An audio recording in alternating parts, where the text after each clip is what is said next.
I think whether we are spiritual or religious or not, most of us have this idea that there is good and evil in the world.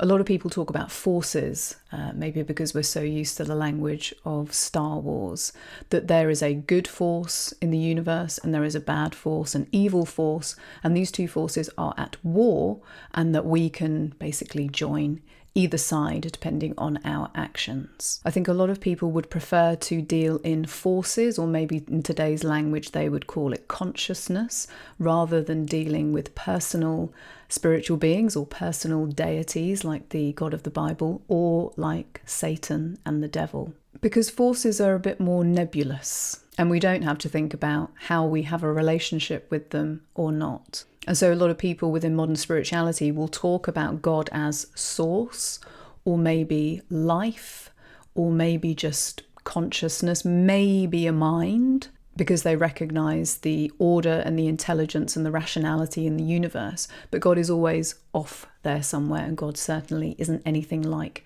a person. But I think we need to examine this idea a bit and think about why that is more appealing than thinking about a personal God, or indeed a personal evil being who is spoken about within the Bible.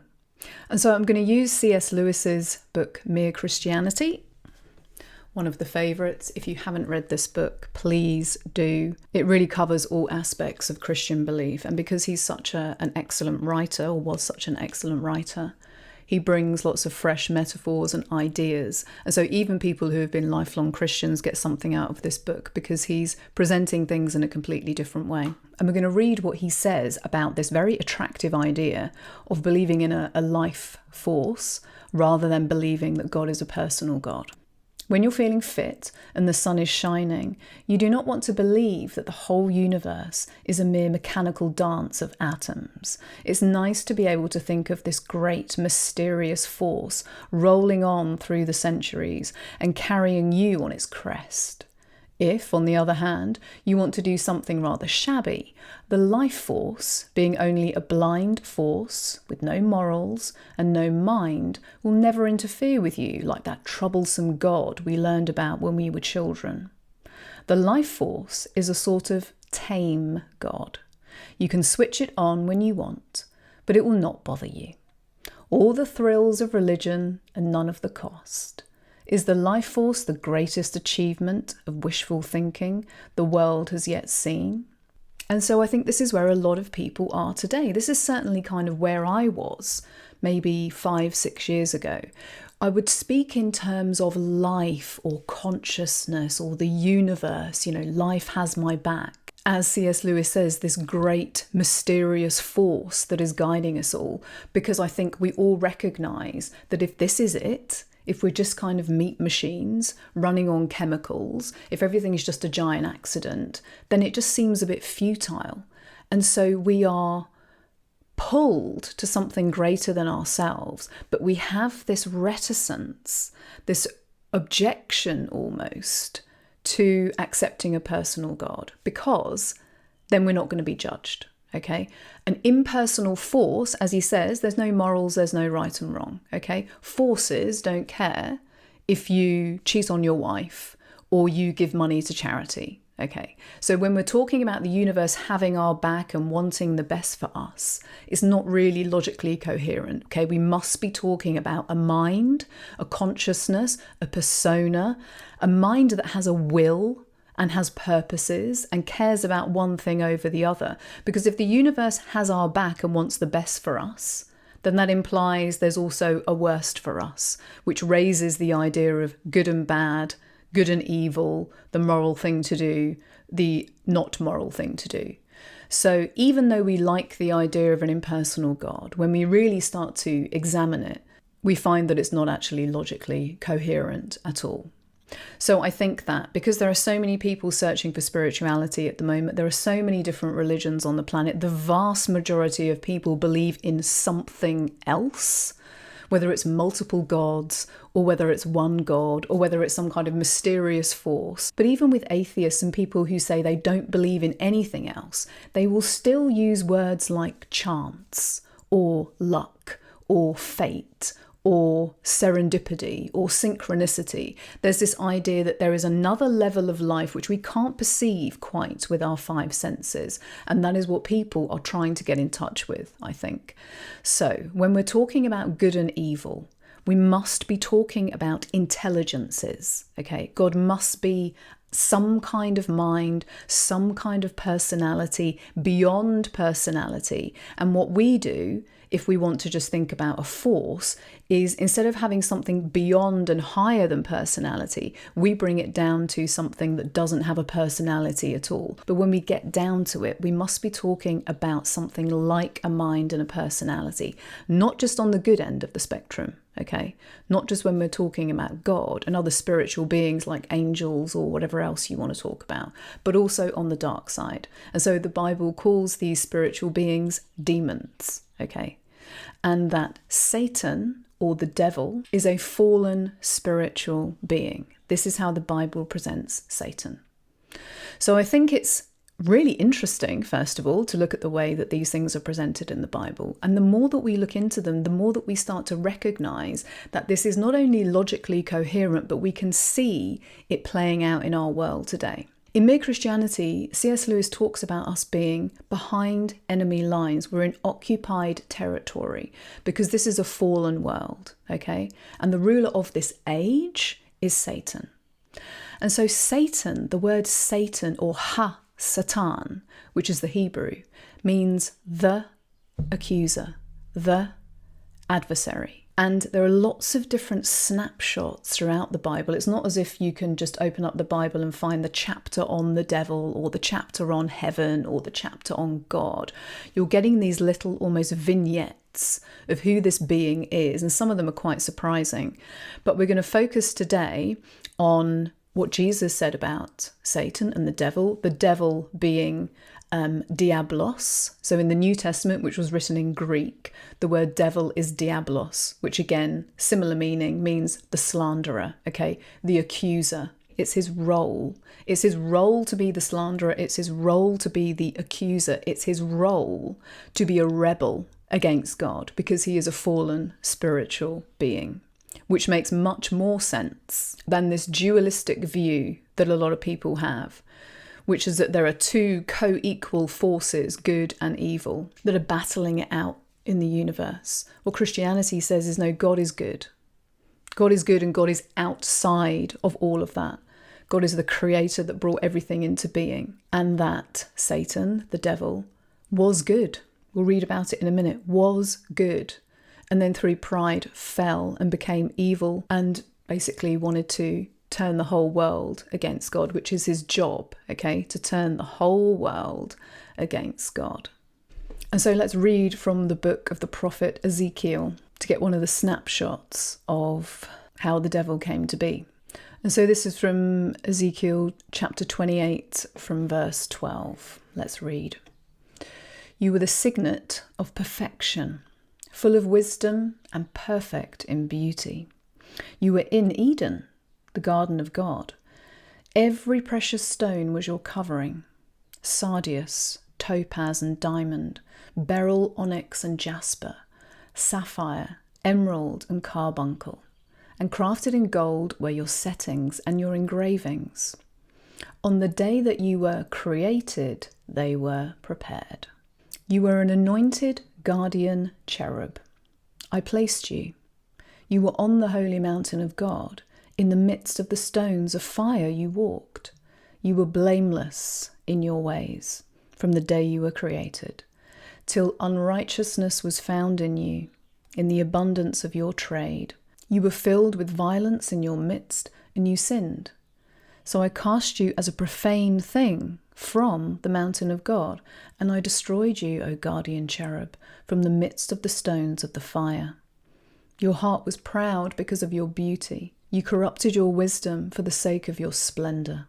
I cast you to the ground. I exposed you before kings to feast their eyes on you.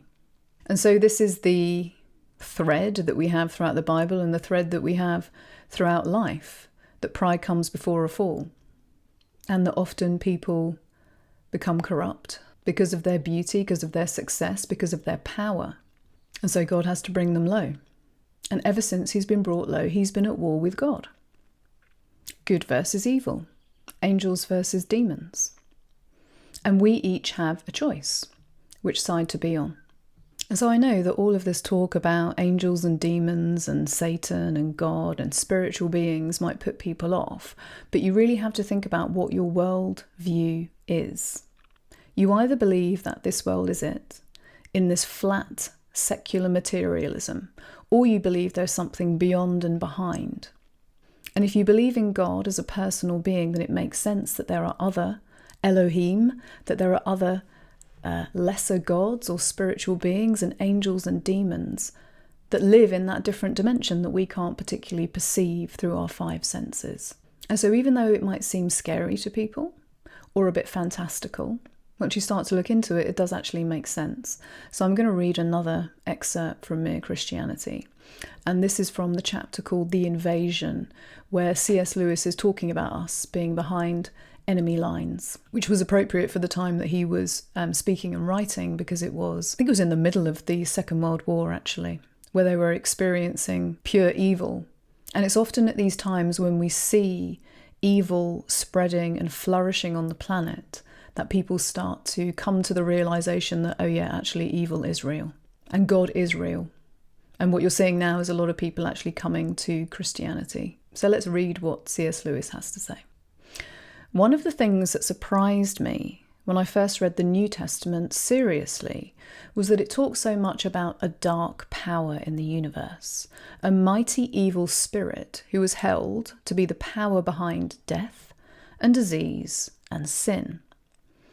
The difference is that Christianity thinks this dark power was created by God and was good when he was created and went wrong.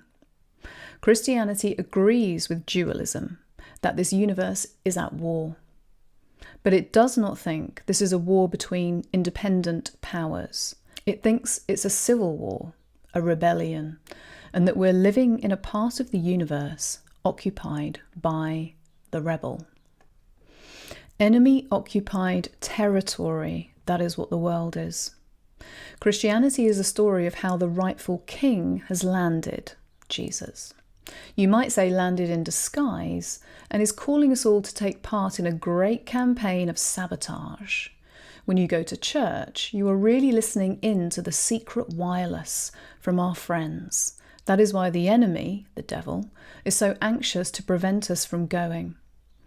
He does it by playing on our conceit and laziness and intellectual snobbery. I know someone will ask me, do you really mean at this time of day to reintroduce our old friend the devil, hoofs and horns and all? Well, what the time of day has to do with it, I do not know, and I'm not particular about hoofs and horns. But in other respects, my answer is yes, I do. I do not claim to know anything about his personal appearance. If anybody really wants to know him better, I would say to that person, don't worry. If you really want to, you will. Whether you like it when you do is another question. And so that phrase, intellectual snobbery, that is one of the huge barriers that we all have in this time against Christianity and against religions in general, even though a lot of people think they are spiritual, okay?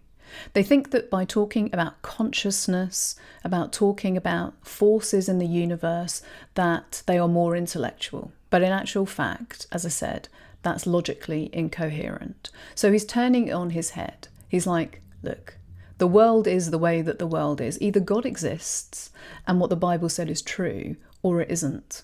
Okay, you can choose which ones to believe because we have free will. But let's just put down this intellectual snobbery.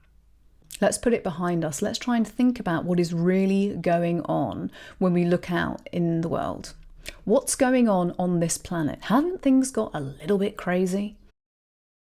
How can we be non-dualist like many New Age people who take their philosophies from Eastern traditions like Buddhism and Hinduism? In other words, there isn't really any real good and evil, okay? It's all just a matter of perspective. How can we really say that with a straight face when we look at the evil going on in the world? And how can we say that they are unintelligent forces, impersonal forces? We are personal beings. Doesn't it make more sense that there are personal beings in other parts of reality that influence us, that influence our reality? Things are getting incredibly chaotic. And if you have noticed, there are many, many, many displays of Satanism out there. The most recent would be Sam Smith's performance, if you can call it that, at the Grammys.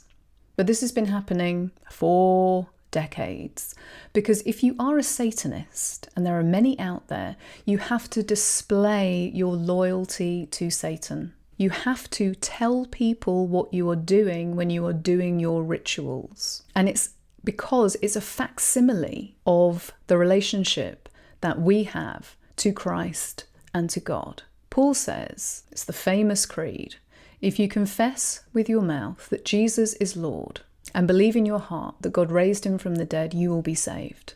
If you confess with your mouth. And so, of course, Satan's setting up his own fake religion where people are supposed to be worshipping him. People have to confess with their mouth that that's who they're worshipping. People do it all the time. Celebrities do it all the time. They're constantly talking about the devil. Little Nas X bringing out his trainers with a drop of human blood in them. Go and look at his videos where he's going down into hell and giving the devil a lap dance. All these celebrities that have "do what thou wilt" tattooed on them. Do what thou wilt is the Satanist credo. It comes from Aleister Crowley, who called himself the Beast 666. Do what thou wilt should be the whole of the law. That's the Satanist credo. Do whatever you want. That's the whole of the law. Be in rebellion against God. You do you. Where else have we heard that? Well, it's throughout the New Age. It's throughout our society. Okay? I choose. I do what I want. Who are you to tell me what to do? It's rebellion. It's the Satanist credo. And there's also the Church of Satan. They seem to be the political front for Satanism. There's a documentary on Netflix about them, where they are portrayed as just a kind of bunch of societal misfits who apparently really hate Donald Trump. And as they say, don't even really believe in Satan. We don't believe in Satan. Okay. So why do you want to put up statues of Baphomet in all of these towns in America? Why are you setting up Satanist clubs in schools? Why do you want to perform your, and I quote, abortion rituals? No, we don't believe in Satan. We don't believe in Satan. It's all about freedom. Satan's just a symbol of freedom. Okay, of course, because do what you wilt shall be the whole of the law. But we really don't believe. These rituals, we're really not doing anything in these rituals. It's like the political front to kind of put up the smoke and mirrors so that people don't believe that there are people out there actively worshipping Satan. But of course, as Jesus calls him, Satan is the father of lies, the father of deception, the father of manipulation. So of course they're going to say they don't really believe in Satan. It's all just a bit of a joke, isn't it? And that links into the famous saying, doesn't it? The greatest trick that the devil ever played was convincing the world that he doesn't exist.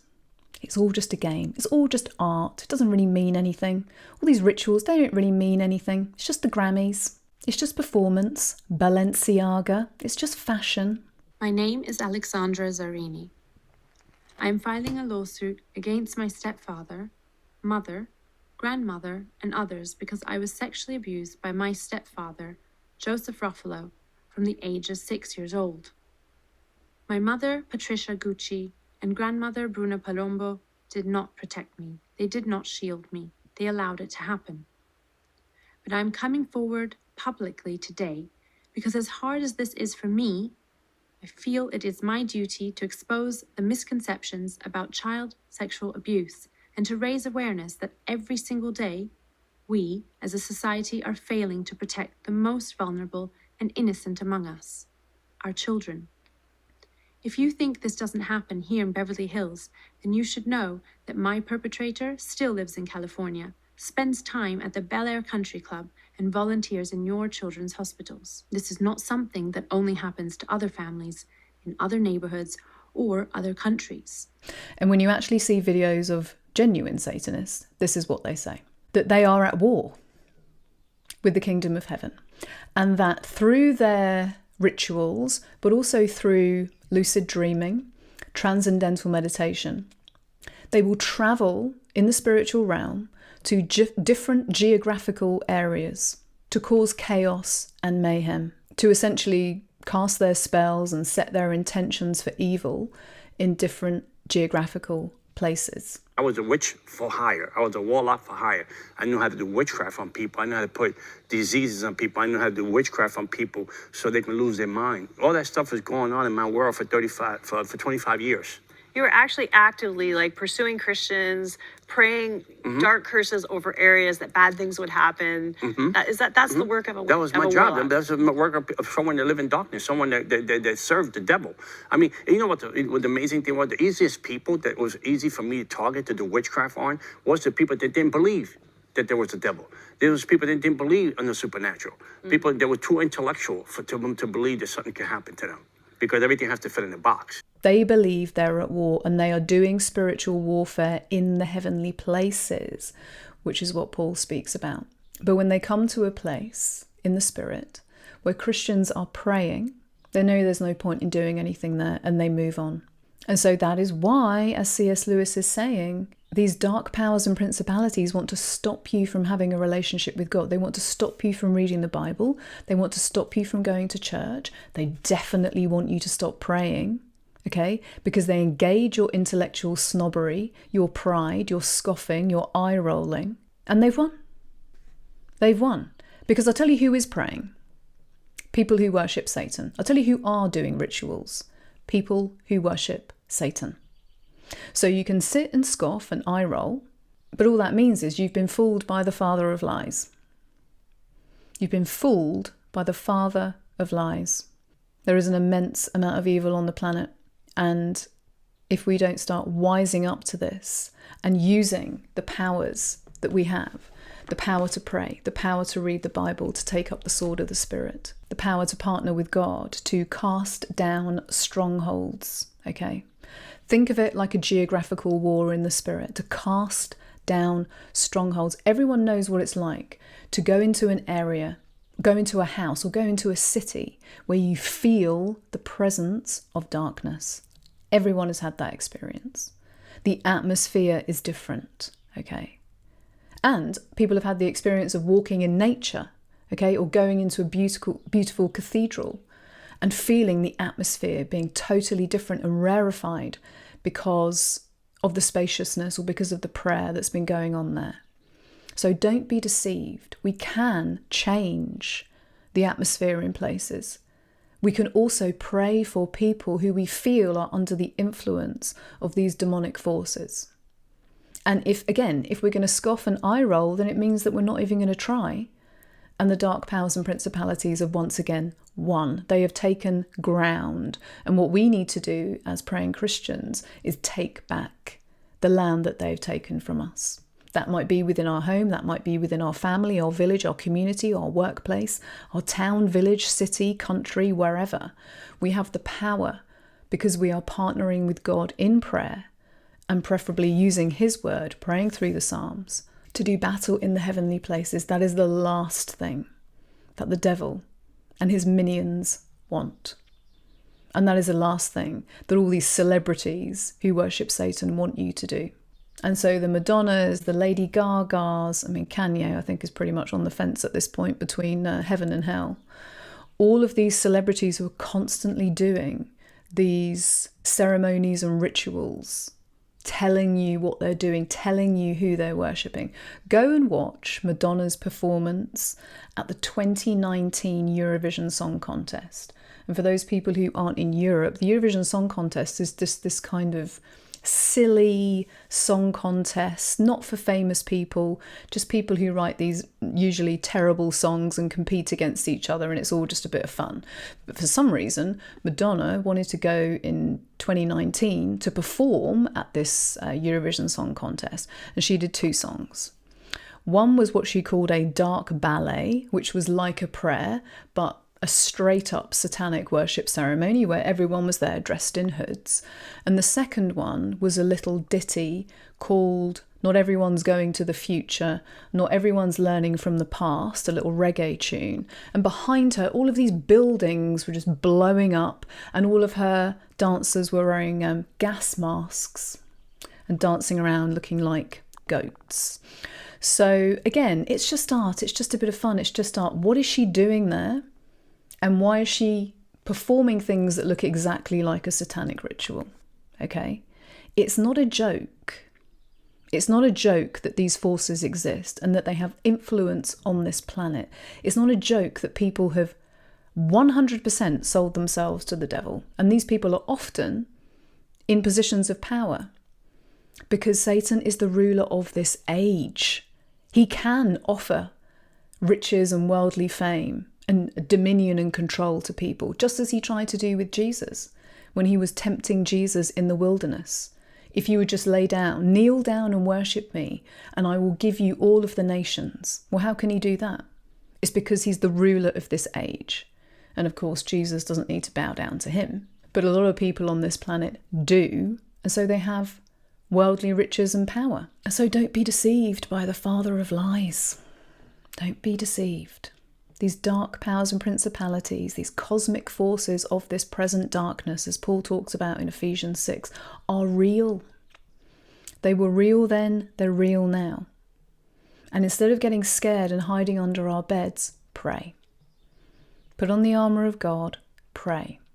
Pray for your town, pray for your village, pray for your family. Pray for the people in your lives who are suffering from mental illness, who are living in poverty, who have addictions. Pray. Do battle. That's what we're here to do. Do battle. We're in occupied territory. But we don't have to hide and we don't have to be scared.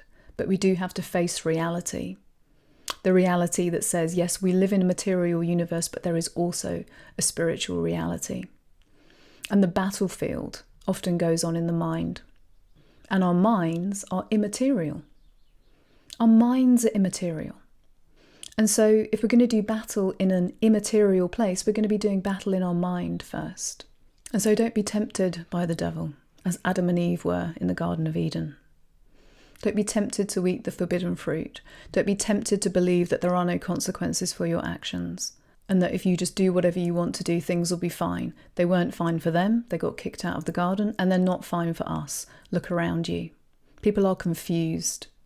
People have been going their own way, expressing themselves, living their best life, choosing which reality to believe in for decades. Have things got better in society? Are people more respectful?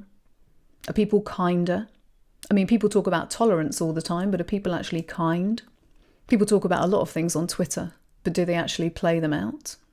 In fact, let's read Paul's words, or predictions, let's say, about what things will be like in the end times. And so this is from the Apostle Paul's second letter to his co-worker, Timothy, when he's writing to him to give him advice on how to be a good teacher. And he's talking about the end times. And I think if we read through this, we can see that this is pretty much how people are acting today. Listen to the specific words, because the thing with Paul and a lot of people who are prophets, their language is very precise. That's kind of one of the hallmarks of divine communication. It is very, very precise. So let's listen.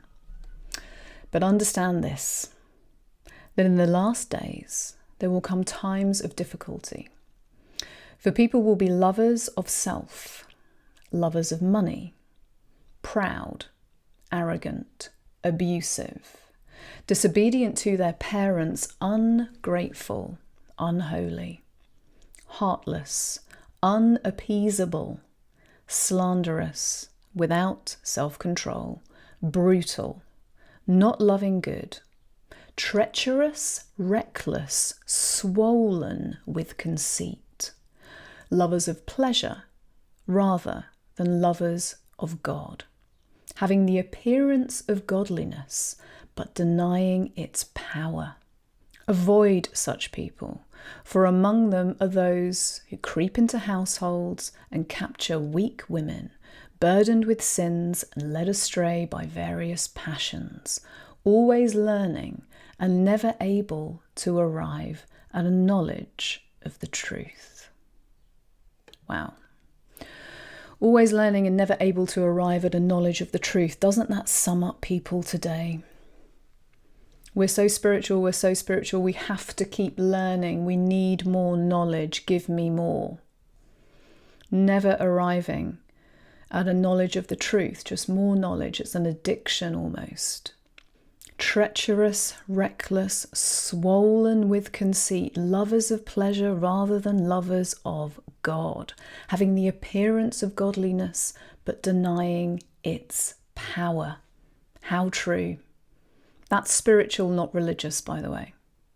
Having the appearance of godliness but denying its power. Denying God but claiming that you are holy or spiritual and putting yourself up on a pedestal. Like who? Like Satan. Climbing up the ladder, trying to ascend. That word from the New Age, ascend, ascension. We're all trying to ascend. We're trying to ascend the planet. Well, let's read about ascension in the Bible. This is another vignette describing Satan from the prophet Isaiah in chapter 14, verse 12. How you are fallen from heaven, O day star, son of dawn. How you are cut down to the ground, you who laid the nations low. You said in your heart, I will ascend to heaven above the stars of God. I will set my throne on high. I will sit on the Mount of Assembly in the far reaches of the north. I will ascend above the heights of the clouds. I will make myself like the Most High. But you were brought down to Sheol, the grave, to the far reaches of the pit. Isn't that interesting? Morning star, day star, Lucifer, the Latin, Lucifer. I will ascend to heaven. I will ascend above the heights of the clouds. I will make myself like the Most High. That is the New Age, is it not? Ascending, ascension, ascending ourselves up into heaven, building our own towers of Babel to reach God, to become gods, in fact, to set ourselves up like the Most High, the gods of our own life, instead of putting ourselves in the right place, below God. And that takes humility. All of this takes humility. Prayer takes humility. Reading the Bible takes humility. Stopping your scoffing takes humility. Looking at reality in the face takes humility as you put down all of your barriers and all of your biases and actually look at this stuff full on, rather than pretending that your intellectual snobbery is intelligence and wisdom, when in fact it's just ignorance. It's ignorance. If you're not prepared to look at these things, then you're ignorant of them, aren't you? And we have all been in that place. This isn't a judgment. We've all been in that place of ignorance. And yet we are beckoned forth by the power of God, by the power of the Holy Spirit that is knocking on the door.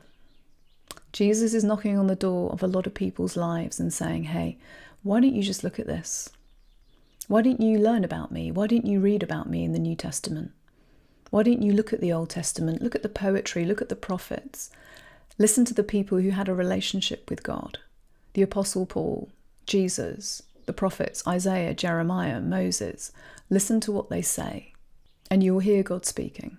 You will hear God calling you to humility, to let down your pride, and to take up your armour of God, to take up your authority, and to start praying for this world that we all love. Start praying for humanity, the people in our lives who we love, and of course even praying for our enemies, and to bless those who curse us. So I hope that gives you some insight into what we are up against, where we are, and what our task is. When we partner with God, we are unstoppable. When we bury our heads in the sand, Satan has won. So I'll put all the Bible references below, and I will speak to you again very soon.